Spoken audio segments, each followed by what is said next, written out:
नमस्कार दोस्तों, लगातार न्यूज आर्टिकल के अंदर आप लोग पढ़ रहे होंगे कि चाड से फ्रांस को निकाला जा रहा है। पर क्या हो रहा है एक्चुअल में फ्रांस में, ये समझ ही नहीं आ रहा होगा। तो कुछ न्यूज आर्टिकल है, पहले इनको पढ़ो, आप अपने आप कई सारी बातें समझ जाओगे। देखो, 29 नवंबर के दिन चाड ने अपना डिफेंस कॉपरेशन फ्रांस के साथ खत्म कर दिया।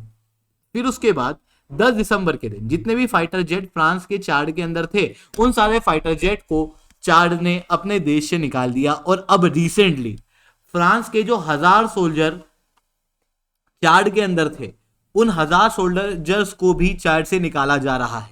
रिसेंटली 1000 में से 120 सोल्जर्स को यहां पर से डिपार्ट किया गया है। और ये अपने आप में बहुत ज्यादा सिग्निफिकेंट है, क्योंकि चाड आपको कहीं अफ्रीका के अंदर यहां देखने को मिलेगा। यानी कि ये एक साहिल कंट्री है जिसकी border Libya, Nigeria, Sudan, niger और सेंट्रल अफ्रीकन रिपब्लिक के साथ में शेयर होती है। यही चाड G5 का मेंबर भी है।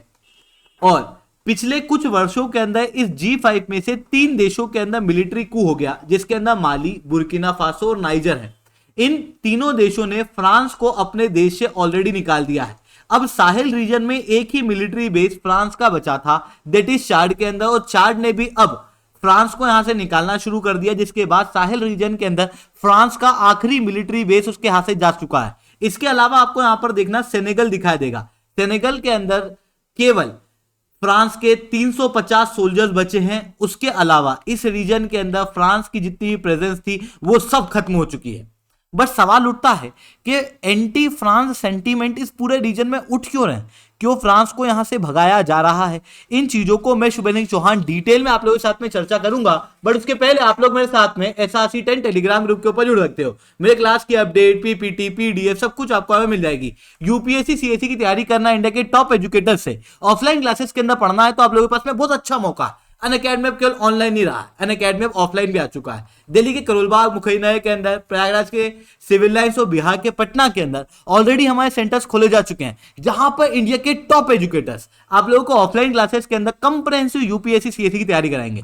प्रीलिम से लेकर इंटरव्यू तक जितने भी आप लोगों के सब्जेक्ट्स हैं, ये सब कवर कराए जाएंगे। आपको टेस्ट सीरीज दी जाएगी, स्टडी मटेरियल दिया जाएगा, वन-ऑन-वन मेंटरशिप दी जाएगी, गाइडेंस दी जाएगी। ये सब कुछ आपको मिलेगा ऑफलाइन मार्केट के सबसे कम रेट के अंदर। अगर आप किसी भी ऑफलाइन कोचिंग के अंदर GS फाउंडेशन का कोर्स लेने जाओगे तो आपको 1.25 लाख से 2 लाख रुपए तक चुकाने पड़ेंगे। बट अनअकैडमी आपको ये GS फाउंडेशन का कोर्स बेस्ट क्वालिटी में अपनी ऑफलाइन कोचिंग के अंदर 59,999 के अंदर अवेलेबल करा रहा है।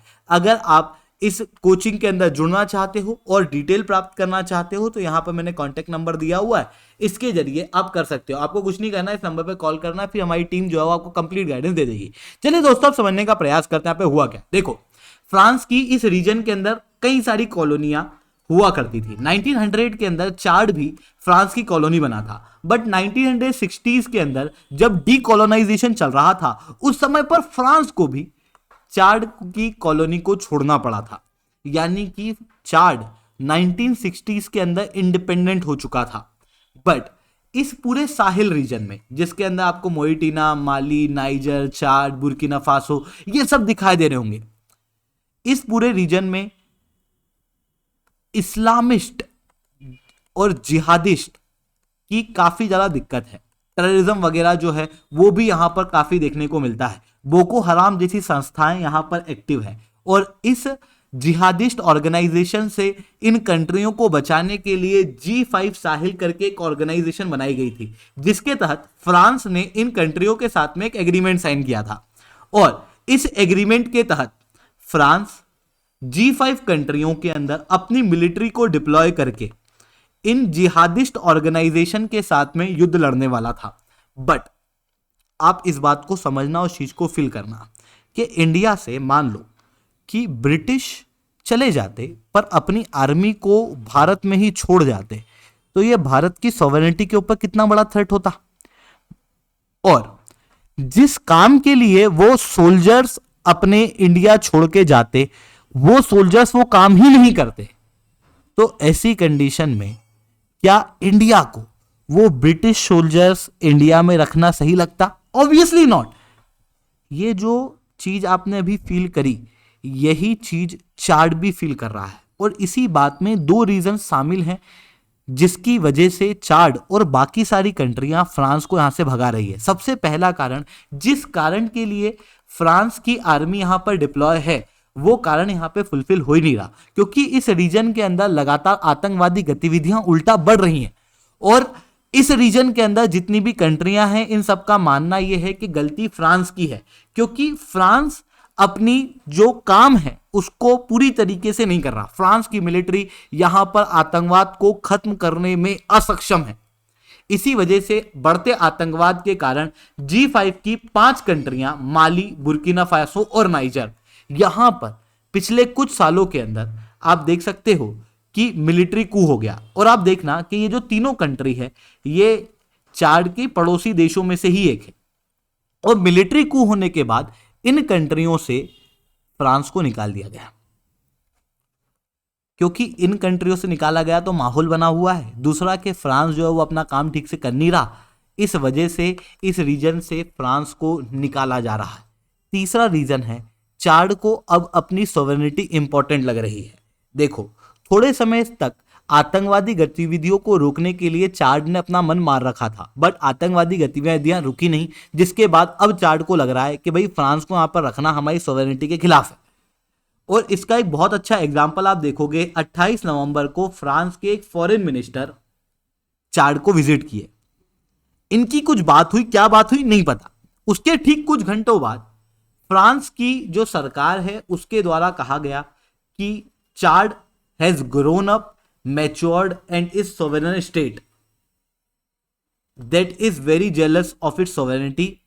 और यही बात कहते हुए 29 नवंबर के दिन, देखना 28 नवंबर को ये आए, उसके कुछ घंटे बाद 29 नवंबर के दिन जो मिलिट्री कोऑपरेशन है चाड ने वो खत्म कर दिया। ये क्लियरली दर्शाता है कि चाड को अपनी सोवेरेनिटी इंपॉर्टेंट है। और इवन जो लोकल सिविलियन पॉपुलेशन है उनके अंदर भी एंटी फ्रांस सेंटीमेंट बढ़ रहे हैं। इन सारे कारणों के चलते चाड और बाकी सारे आसपास के देशों के अंदर से फ्रांस को निकाल के भेजा जा रहा है। और फ्रांस को निकालने के बाद जो कंट्री इस रीजन के अंदर पावरफुल हो रही है वो है रशिया। बुर्किना फासो, माली और नाइजर, इन तीनों देशों ने फ्रांस की मिलिट्री को इस रीजन से गुड बाय ऑलरेडी बोल दिया है। और फ्रांस की मिलिट्री के यहां से जाने के बाद रशिया ने इस रीजन के अंदर आतंकवाद को रोकने का प्रयास किया है।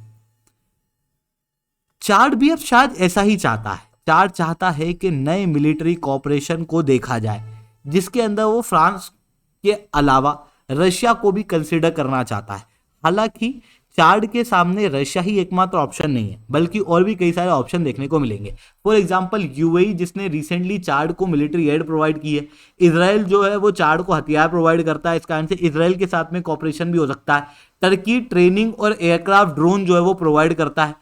इसके अलावा रशिया, क्योंकि आसपास के देश रशिया के साथ कोऑपरेट कर रहे हैं, इवन हंगरी के साथ में भी पार्टनरशिप एक्सप्लोर की जा रही है चाड के द्वारा। बट देखो, ये जितनी भी कंट्रियां हैं, इन कंट्रियों के अंदर चाड बहुत ज्यादा इन कंट्रियों पे भरोसा नहीं कर सकता। मोस्ट इंपॉर्टेंटली रशिया के ऊपर भी, क्योंकि रशिया की पार्टनरशिप का एक बड़ा फेलियर रिसेंटली जो सूडान के अंदर हुआ उसमें दिखाई देता है। इवन जो अर्मेनिया के अंदर हुआ उसके अंदर भी दिखाई देता है कि ईरान और रशिया जैसी कंट्रियां अब प्रोटेक्शन देने में इतनी सक्षम नहीं है, जिसके कारण से यहां पर हो सकता है कि चाड रशिया को भी कंसीडर ना करे। तो ये सारे डेवलपमेंट होते हुए दिखाई दे रहे हैं। बट भविष्य में क्या होता है, उन सारी जानकारियों को मैं आप लोगों तक लेके आते जाऊंगा। अगर आप हमको सब्सक्राइब करोगे तो आपको मेरी वीडियो की जितनी भी अपडेट्स है वो सारी प्राप्त हो जाएगी। इसके अलावा अगर आपको अनअकैडमी के ऊपर ज्वाइन होना है तो आप बिल्कुल से हो सकते हो। यहाँ पे मैंने कॉन्टैक्ट नंबर दिया हुआ है। इस कॉन्टैक्ट नंबर के ऊपर कॉन्टैक्ट करने के बाद में आपको हमारी टीम जो है वो कंप्लीट गाइडेंस देगी। चलिए दोस्तों, आज के लिए that's all from my side. जय हिंद, जय भारत।